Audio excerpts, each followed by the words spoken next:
Good morning students. पिछला जो video lecture था उसमें हम लोगों ने फीमेल रिप्रोडक्टिव सिस्टम का जो टॉपिक है उसको स्टार्ट किया था, उसी को आगे कंटिन्यू करते हैं आज। फीमेल रिप्रोडक्टिव सिस्टम में लास्ट क्लास तक हम लोगों ने ओवरी का स्ट्रक्चर और ओवेरियन फॉलिकल का जो स्ट्रक्चर था वहाँ तक का पोर्शन कवर किया है।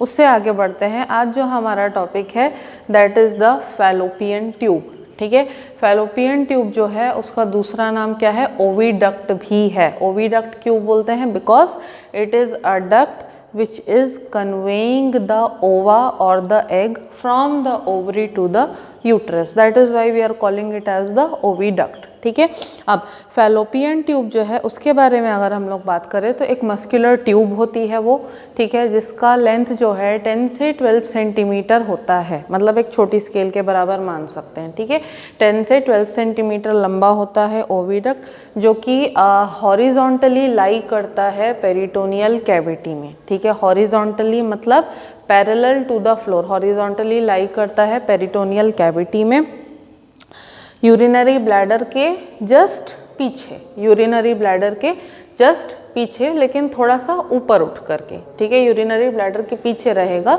लेकिन थोड़ा सा उसके लेवल से ऊपर उठ करके ओविडक्ट्स जो है वो प्रेजेंट रहते हैं। ठीक है, अब ओविडक्ट के दो एंड्स होते हैं। ठीक है, जैसे कि डायग्राम में हम लोग देख रहे हैं, एक एंड जो है जो फ्री एंड होता है, ठीक है, एक फ्री एंड रियर एंड होता है जो कि किसके पास रहता है? ओवरी के पास में रहता है और ओवरी से वो जुड़ा हुआ रहता है। ठीक है, कंप्लीटली जुड़ा नहीं रहता, अटैच्ड नहीं रहता है, उसको हम लोग आगे देखेंगे। ठीक है, रियर एंड जो है वो कहाँ पर रहता है? ओवरी के क्लोज प्रॉक्सिमिटी में रहता है, ओवरी के पास रहता है। और जो दूसरा एंड है वो कहाँ ओपन होता है?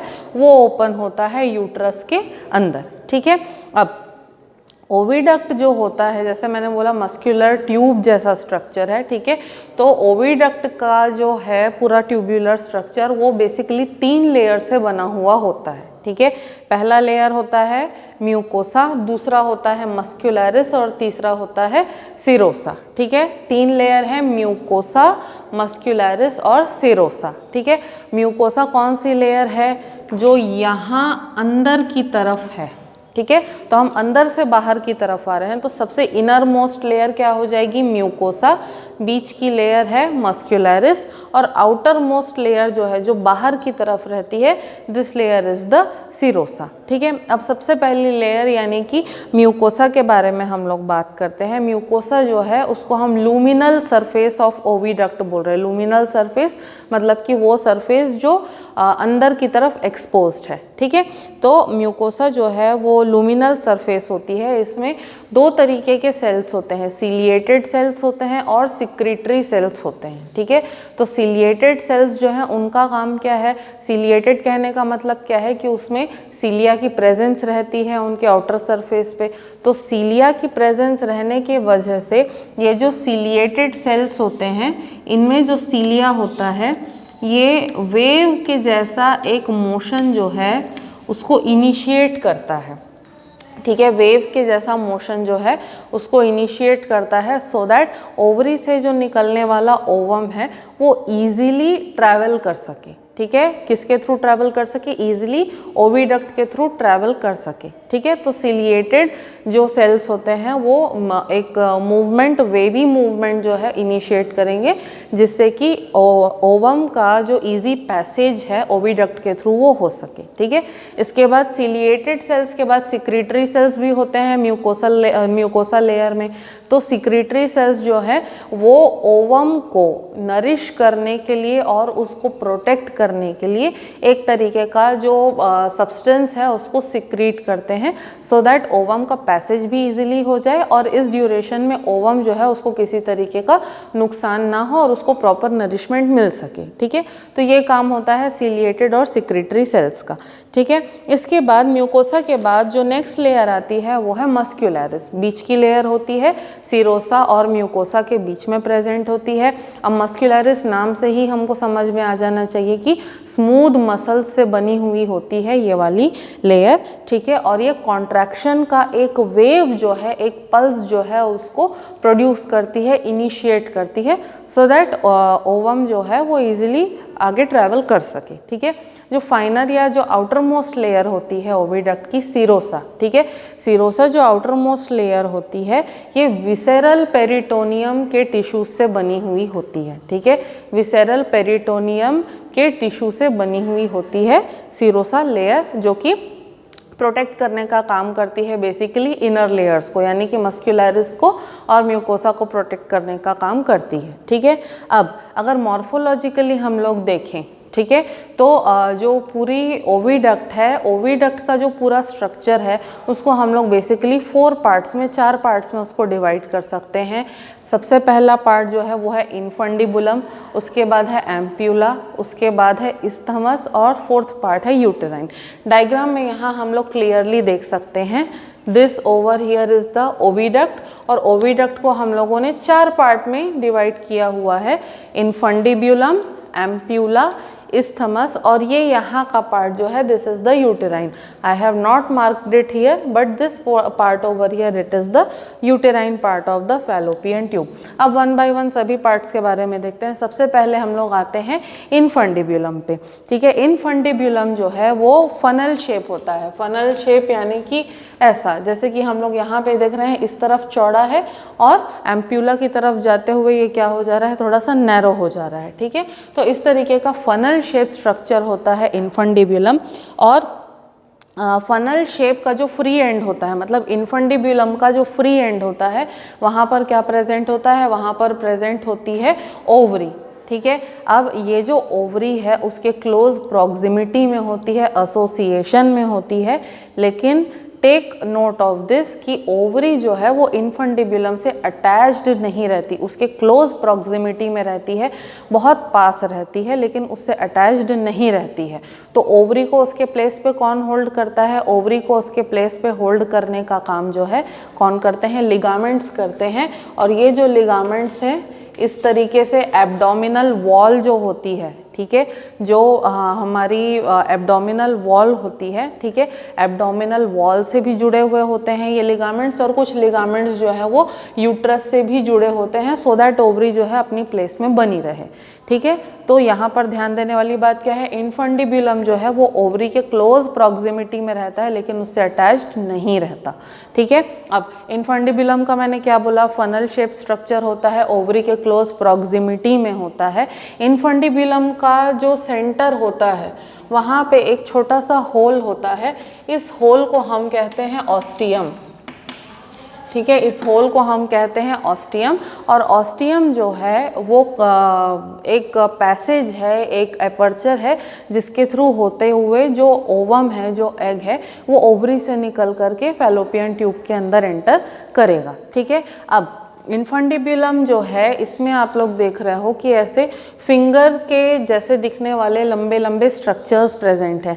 These finger like structures they are known as the fimbriae, ठीक है, प्लूरल है, प्लूरल में हम लोग इसको क्या बोल रहे हैं, फिम्ब्रिए बोल रहे हैं, ठीक है। अब इनका फिम्ब्रिए का काम क्या है, क्योंकि मैंने अभी क्या बोला कि ओवरी जो है वो क्लोज प्रॉक्सिमिटी में रहता है, उससे जुड़ा हुआ नहीं रहता है इनफंडिब्यूलम से, तो ओवरी से रिलीज होने वाला जो एग है उस एग को कैच करने का, उस एग को पकड़ने का काम जो है वो कौन करते हैं, फिम्ब्रिए करते हैं, ठीक है। अब फिम्ब्रिए के स्ट्रक्चर को अगर हम लोग देखें तो फिम्ब्रिए में अगर एक फिम्ब्रिए को देखेंगे हम लोग, एक फिम्ब्रिए को अगर क्लोजली देखेंगे तो इसके ऊपर भी ऐसे मल्टीपल सीलिया प्रेजेंट रहते हैं, ठीक है, फिम्ब्रिए के ऊपर भी मल्टीपल सीलिया प्रेजेंट रहते हैं। सो जैसे ही फिम्ब्रिए ने एग को कैच किया तो ये जो सीलिया है, सीलिया जो है वो मूवमेंट प्रोड्यूस करेगा, और सीलिया के मूवमेंट के हेल्प से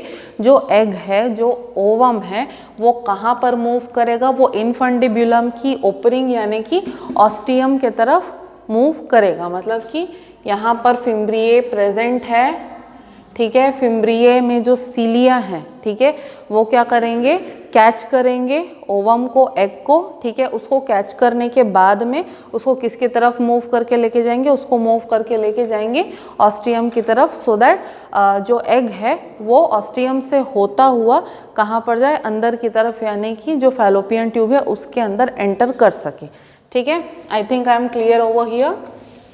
अब ठीक है।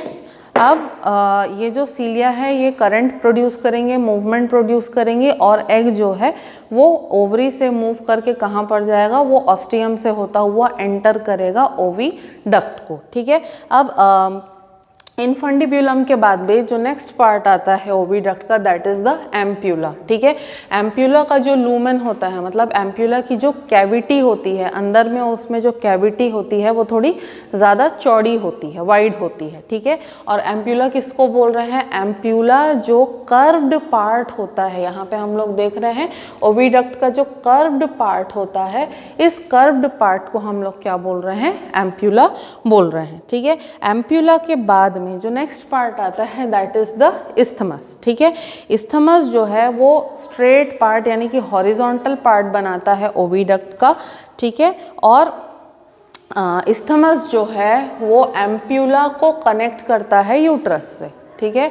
इस्थमस एम्प्यूला को कनेक्ट करता है किससे, यूट्रस की वॉल से कनेक्ट करता है। ठीक है। अब इस्थमस का जो लूमेन होता है, इस्थमस के अंदर की जो कैविटी होती है वो नैरो कैविटी होती है, एंड ये जो सीलिया प्रेजेंट होते हैं ये स्टार्ट कहाँ से होते हैं, इनफंडिबुलम से स्टार्ट होते हैं और इस्थमस तक कंटिन्यू होते हैं। मतलब इस्थमस और एम्प्यूला के अंदर भी सीलिएटेड सेल्स जो हैं वो प्रेजेंट होते हैं। ठीक है। अब इस्थमस की जो लूमेन होती है, जैसे मैंने बोला, नैरो होती है। ठीक है। और एक बहुत ही इम्पॉर्टेंट इवेंट जो है यानी कि फर्टिलाइजेशन का जो इवेंट है, यानी कि स्पर्म और एग के फ्यूजन का जो इवेंट है वो कहाँ पर होता है, एम्प्यूला और इस्थमस के जंक्शन पे होता है। उस जगह पे जहाँ पर एम्प्यूला और इस्थमस आपस में एक दूसरे से जुड़ रहे होते हैं, उस जगह पे ही fertilization of ovum, fertilization of egg जो है वो होता है। ठीक है। अब फोर्थ पार्ट पे आते हैं हम लोग फैलोपियन ट्यूब के, that is the uterine. Uterine part वो पार्ट है फैलोपियन ट्यूब का जो कि यूटेरस में क्या होता है, ओपन होता है। ठीक है। अब यूटेराइन पार्ट में सीलिया नहीं होता, यहाँ पे स्मूथ मसल्स होते हैं, और स्मूथ मसल्स जो हैं वो कॉन्ट्रैक्शन के हेल्प से ओवम को कहाँ पर डिपॉजिट करते हैं या ओवम को कहाँ पर कन्वे करते हैं, यूट्रस में कन्वे करते हैं। तो इस्थमस तक सीलिया की प्रेजेंस आपको दिखेगी। उसके बाद ये जो यूटेराइन पार्ट है, यहाँ पे स्मूथ मसल्स होते हैं जो कि एग को कन्वे करेंगे यूट्रस के अंदर। Okay, so this was about the oviduct और द फैलोपियन ट्यूब। नेक्स्ट हम लोग देखते हैं यूट्रस का स्ट्रक्चर। ठीक है। अब यूट्रस है क्या, यूट्रस जो है वो इन्वर्टेड पियर शेप का एक स्ट्रक्चर है। इन्वर्टेड यानी कि उल्टा, और पियर मतलब कौन सा फल होता है, नाशपाती। सब लोगों ने देखी है, नाशपाती ऊपर से पतली और नीचे से चौड़ी होती है। ठीक है। तो इन्वर्टेड पियर मतलब कि ऊपर से चौड़ा और नीचे से पतला, है ना। इस टाइप का स्ट्रक्चर जो है इन्वर्टेड पियर शेप का स्ट्रक्चर होता है। इस तरीके का शेप होता है यूट्रस का। ठीक है। अब यूट्रस जो होता है वो रिप्रोडक्टिव सिस्टम का ऐसा पार्ट है जो कि लार्ज होता है और डिस्टेंसिबल होता है। लार्ज ऑब्वियसली एंड डिस्टेंसिबल का मीनिंग क्या होता है कि उसमें एक्सपैंड करने की कैपेसिटी होती है, डिस्टेंस करने की, एक्सपैंड करने की कैपेसिटी होती है। तो लार्ज डिस्टेंसिबल पार्ट होता है फीमेल रिप्रोडक्टिव सिस्टम का, जो कि स्पेशलाइज्ड होता है फीटस को एंकर प्रोवाइड करने के लिए और नरिशमेंट प्रोवाइड करने के लिए। एंकर मतलब कि वो जगह प्रोवाइड करने के लिए जहाँ पर से वो अटैच हो सके, और नरिशमेंट प्रोवाइड करने के लिए स्पेशलाइज्ड होता है फीमेल रिप्रोडक्टिव सिस्टम का यूट्रस। ठीक है। अब यूट्रस जो है वो अपने पोजीशन पे टिका कैसे रहता है, ऑब्वियसली लिगामेंट्स के हेल्प से टिका हुआ होता है। और ये जो लिगामेंट्स है ये पेल्विक वॉल जो है, पेल्विस जो कमर का पार्ट होता है, पेल्विक जो वॉल होती है उसमें जो लिगामेंट्स हैं वो कनेक्ट होते हैं और यूट्रस को अपने प्लेस पर स्टेबल बना करके रखते हैं। ठीक है। अब यूट्रस जो होता है वो एंटी फ्लेक्स्ड पोजीशन में होता है। एंटी फ्लेक्स्ड पोजीशन कहने का मतलब क्या हो गया, एंटी फ्लेक्स्ड पोजीशन कहने का मतलब ये है कि suppose if this vagina is present straight in the body of a female. ठीक है। वजाइना जो है it is present straight in the body of the female. So if I suppose that this is the vagina, तो अगर ये straight present है female की बॉडी में, then the uterus will be in position like this, मतलब vagina के ऊपर कवर करता है, वेजाइना के ऊपर एंटी फ्लेक्स्ड पोजीशन में 90 डिग्री के एंगल पे प्रेजेंट होता है, ठीक है। दिस इज द वेजाइना, उसके ऊपर ऐसे तिरछे पोजीशन में एंटी फ्लेक्स्ड पोजीशन में जो है यूट्रस इज प्रेजेंट, ठीक है। अब यूरिनरी ब्लैडर के पीछे लेकिन थोड़ा सा ऊपर, एंटी फ्लेक्स्ड पोजीशन में यूरिनरी ब्लैडर के पीछे लेकिन यूरिनरी ब्लैडर के लेवल से थोड़ा ऊपर प्रेजेंट रहता है क्या, यूट्रस, ठीक है। अब यूट्रस का जो साइज होता है, एम्प्टी यूट्रस का साइज बता रही हूँ, डिस्टेंसिबल का नहीं। नॉर्मल कंडीशन में जब प्रेगनेंसी नहीं है, एम्प्टी है यूट्रस, तो एम्प्टी कंडीशन में यूट्रस के डिफरेंट डायमेंशंस होते हैं, ठीक है। तो यूट्रस का जो लेंथ होता है that is 7.5 centimetre, length of the uterus is 7.5 centimetre, ठीक है। उसकी ब्रेड्थ जो है दैट इज 5 सेंटीमीटर, ठीक है। Length is 7.5 centimetre, breadth is 5 centimetre और उसकी चौड़ाई, उसकी जो विड्थ होती है दैट इज 2.5, ठीक है। मतलब 2.5 सेंटीमीटर थिक होता है यूट्रस, ठीक है। 7.5 सेंटीमीटर लंबा, 5 सेंटीमीटर चौड़ा और 2.5 सेंटीमीटर थिक होता है यूट्रस, ठीक है। अब यूट्रस जो है, जैसे मैंने बोला, डिस्टेंसिबल है, एक्सपैंड कर सकता है। तो प्रेगनेंसी के टाइम पे जो फीटस है और फीटस के चारों तरफ जो एमनियोटिक फ्लूइड होता है, ठीक है, उसको हाउस करने के लिए, उसको जगह देने के लिए यूट्रस जो है अपने नॉर्मल साइज से 100 टाइम्स एक्सपैंड कर सकता है, अपने नॉर्मल साइज से 100 टाइम्स एक्सपैंड कर सकता है यूट्रस प्रेगनेंसी के टाइम पर, ठीक है। अब यूट्रस की जो वॉल होती है वो थिक होती है और मस्कुलर होती है, जैसे डायग्राम में हम लोग देख रहे हैं। यूट्रस की जो वॉल है वो थिक होती है और मस्कुलर होती है, और यूट्रस की वॉल जो है उसको हम लोग 3 डिफरेंट लेयर्स में डिवाइड कर सकते हैं, ठीक है। सबसे आउटर जो लेयर होती है यूट्रस के वॉल की, उसको हम कहते हैं पेरीमेट्रियम। सबसे आउटर वॉल जो बाहर की तरफ होती है that is the perimetrium. Second, जो मिडिल वॉल होती है, बीच की लेयर होती है, दैट इज द मायोमेट्रियम। और यूट्रस का वो लेयर जो अंदर की तरफ होता है दैट इज द एंडोमेट्रियम, ठीक है। जो इनर मोस्ट लेयर होती है यूट्रस की दैट इज द एंडोमेट्रियम, ठीक है। अब वन बाय वन तीनों लेयर्स के बारे में अगर हम लोग देखते हैं, सबसे पहले पेरीमेट्रियम को देखते हैं। पेरीमेट्रियम जो है वो आउटर मोस्ट लेयर होती है, कनेक्टिव टिश्यू से बनी हुई होती है और मीजोथीलियम से बनी हुई होती है। पेरीमेट्रियम आउटर मोस्ट लेयर है, कनेक्टिव टिश्यू और पेरीमेट्रियम से बनती है, मीजोथीलियम से, जो पेरीमेट्रियम जो है कनेक्टिव टिश्यू और मीजोथीलियम से बनती है। Next we are having the myometrium, ठीक है। मायोमेट्रियम जो है वो मिडिल लेयर होता है यूट्रस का और स्मूथ मसल से बना हुआ होता है, ठीक है। मायोमेट्रियम क्या है, मिडिल लेयर है यूट्रस का और स्मूथ मसल्स से बना हुआ होता है। और जब बेबी की डिलीवरी होती है तो डिलीवरी के टाइम पे कॉन्ट्रैक्शंस प्रोड्यूस करने का काम जो है वो कौन करता है, मायोमेट्रियम ही करता है, ठीक है। Finally we are having the innermost layer, the innermost layer is the endometrium, ठीक है। एंडोमेट्रियम जो है ये वो लेयर है which is providing nourishment and anchorage to the developing foetus, ठीक है। अब एंडोमेट्रियम जो है इसको अगेन हम लोग 2 लेयर में डिवाइड कर सकते हैं, ठीक है। एक बेसल लेयर होता है और दूसरा जो लेयर होता है वो फंक्शनल लेयर होता है, ठीक है। बेसल, डीपर बेसल लेयर होता है, 2 लेयर होते हैं एंडोमेट्रियम के, एक होता है डीपर बेसल लेयर और दूसरा होता है सुपरफिशियल फंक्शनल लेयर, ठीक है। अब एंडोमेट्रियम में जो 2 लेयर के बारे में हम लोग बात कर रहे हैं, तो जो सुपरफिशियल फंक्शनल लेयर होता है, सुपरफिशियल फंक्शनल लेयर जो है वो हर महीने, हर मंथ मेंस्ट्रुएशन के टाइम पे इट इज़ रिमूव्ड ऑफ, ठीक है।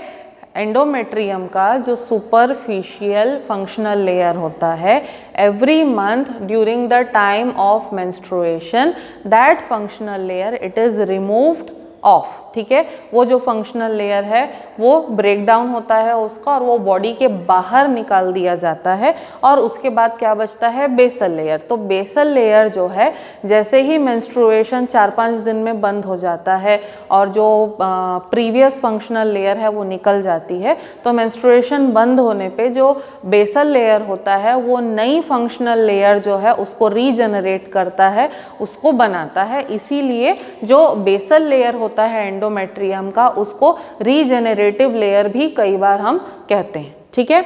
Understood? Again I am repeating, endometrium जो इनर मोस्ट लेयर होती है यूट्रस की, उसके 2 लेयर होते हैं, deeper basal layer and superficial functional layer. हर मंथ पीरियड्स या मेंस्ट्रुएशन के टाइम पे जो फंक्शनल लेयर होती है वो रिमूव हो जाती है, वो वोर डाउन हो जाती है, बॉडी के बाहर निकल जाती है, बचता क्या है, बेसल लेयर। तो जैसे ही मेंस्ट्रुएशन स्टॉप होता है 5-6 दिन में, तो ये जो बेसल लेयर है ये दोबारा से नई फंक्शनल लेयर जो है उसको बनाती है। इसीलिए बेसल लेयर को हम लोग रीजेनरेटिव लेयर भी बोलते हैं, ठीक है। अब जो बेसल लेयर है, बेसल लेयर जो है वो 2 तरीके की चीज़ों से बनी हुई होती है। एक तो एपिथेलियल टिश्यू से बनी हुई होती है, दूसरा लैमिना प्रोप्रिया से बनती है, ठीक है। किससे किससे बनती है?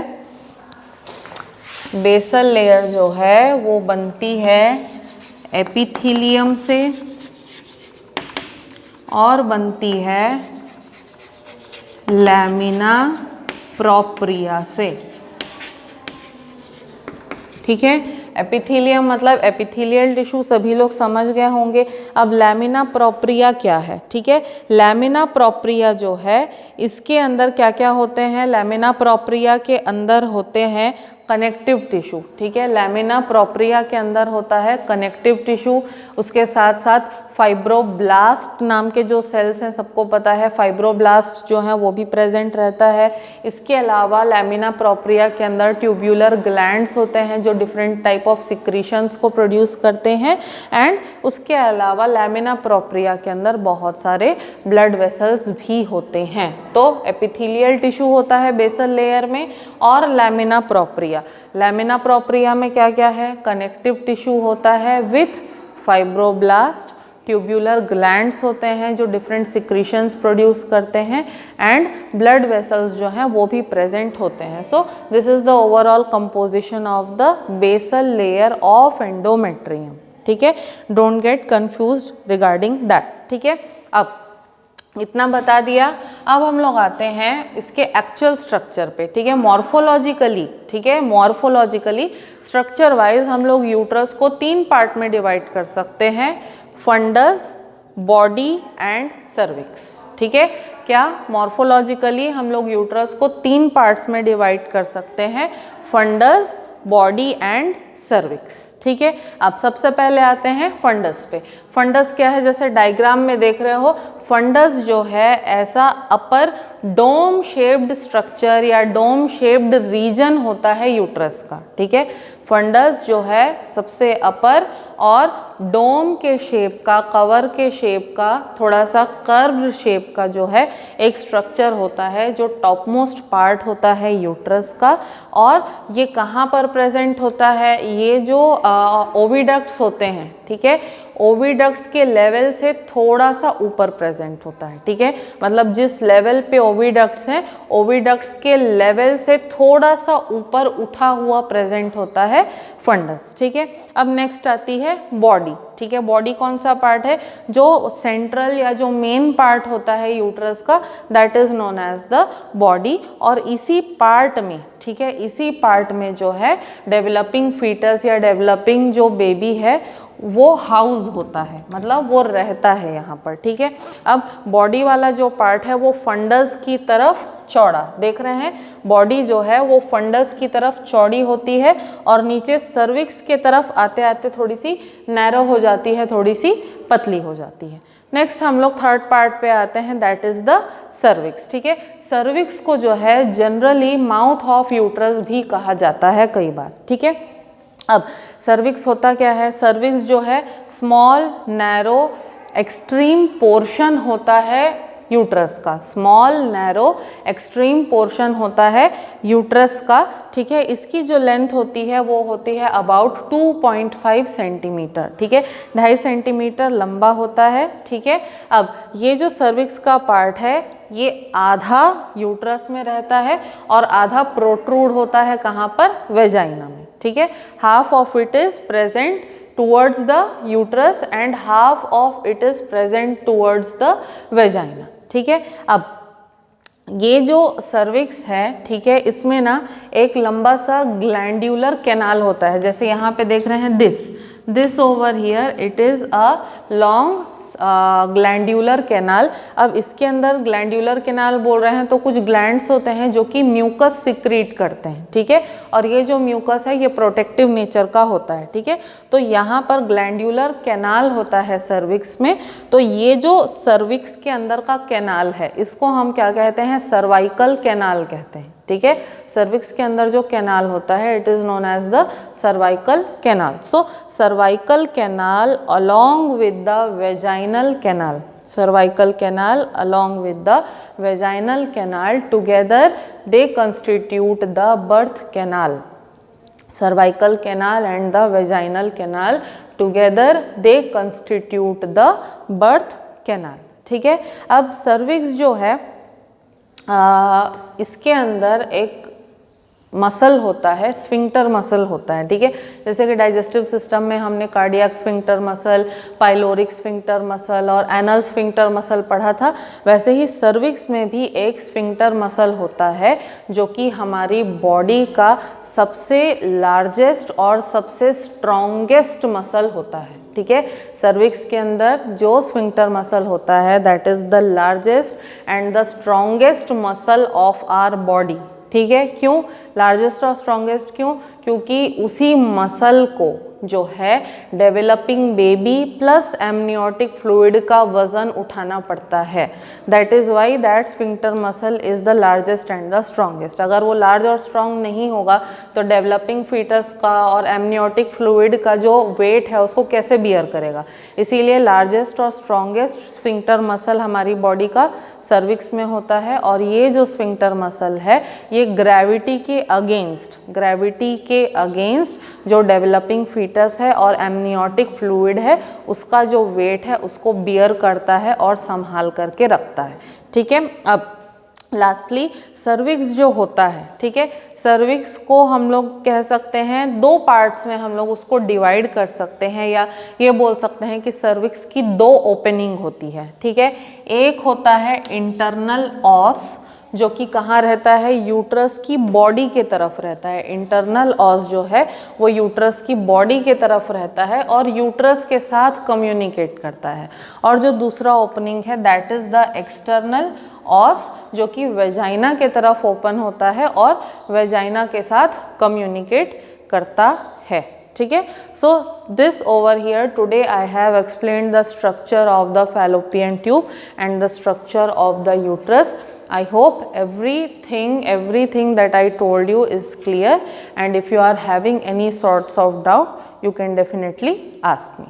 Thank you.